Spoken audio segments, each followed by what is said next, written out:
Hi hello ನಮಸ್ಕಾರ ಪ್ರಿಯ ಗೆಳೆಯರೇ ಗೆಳತಿಯರೇ. ಇವತ್ತಿನ ಮಾತುಕತೆ ಬಂದುಬಿಟ್ಟು ಸಂಡೇ ಮಿನಿ ವ್ಲಾಗು. ಸಂಡೇ ಅಂತೂ ಎಷ್ಟು ಜನಕ್ಕೆ ನೆನಪಿದೆ, ತುಂಬ ಚಳಿ ಮತ್ತು ನಾನಂತೂ ಅವತ್ತು ಎದ್ದಿದ್ದ ದಿನ ಮಳೆನೇ ನನ್ನ ಎಪ್ಸ್ದಂಗಿತ್ತು. ಮಳೆ ಅಂತೂ ಸಿಕ್ಕಾಪಟ್ಟೆ ಬರ್ತಾಯಿತ್ತು ಮತ್ತು ನಮಗೊಂದು ಕಡೆ ಭಯ ಆಯಿತು. ಅವತ್ತಿನ ದಿನ ಸ್ವಲ್ಪ ಹೊರಗಡೆ ಹೋಗಬೇಕಾಗಿತ್ತು. ಹೌದು, ನಮ್ಮ ಯಜಮಾನ್ರ ಫ್ರೆಂಡ್ ಅವ್ರ ಮಗುಗೆ ನಾಮಕರಣ ಇತ್ತು ಅವತ್ತು. ನಾವಿದ್ದಿದ್ದ ಕಡೆಯಿಂದ ಅಂತೂ ತುಂಬ ದೂರ, ಮಾದನಾಯಕನಹಳ್ಳಿ ಅಂದರೆ ಐಕ್ಯ. ಎಷ್ಟು ಜನಕ್ಕೆ ಗೊತ್ತು, ಅದನ್ನು ದಾಟಿ ಇನ್ನೂ ಒಂದು 10 ಕಿಲೋಮೀಟ್ರ್ ಹೋಗಬೇಕಾಗಿತ್ತು. ನಾವು 2 ಮೆಟ್ರೋ ಚೇಂಜ್ ಮಾಡ್ಕೊಂಡು ಹೋದ್ವಿ. ಆ ಮೆಟ್ರೋ ಜರ್ನಿ ಅಂತೂ ತುಂಬ ಪೀಸ್ಫುಲ್ಲಾಗಿತ್ತು ಮತ್ತು ರಶ್ ಅಷ್ಟಾಗಿರಲಿಲ್ಲ. ಮಕ್ಕಳಂತೂ ಸಿಕ್ಕಾಪಟ್ಟೆ ಎಂಜಾಯ್ ಮಾಡಿದ್ವಿ.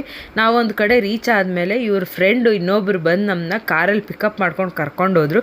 ಅವತ್ತೊಂದು ದಿನ ಚೆನ್ನಾಗಿತ್ತು, ಒಂದು ಚೇಂಜ್ ಅಂತಿತ್ತು ನಮ್ಮ ರೊಟೀನ್ ಲೈಫಿಂದ. ಮಕ್ಕಳು ಎಂಜಾಯ್ ಮಾಡಿದ್ವಿ, ಬೇರೆ ಅವ್ರ ಫ್ರೆಂಡ್ಸ್ ಮಕ್ಕಳನ್ನು ಮೀಟ್ ಮಾಡಿ ಒಂಥರ ಗೆಟ್ ಟುಗೆದರ್ ತಾನೆ, ತುಂಬ ಚೆನ್ನಾಗಿತ್ತು. Have a nice day, bye.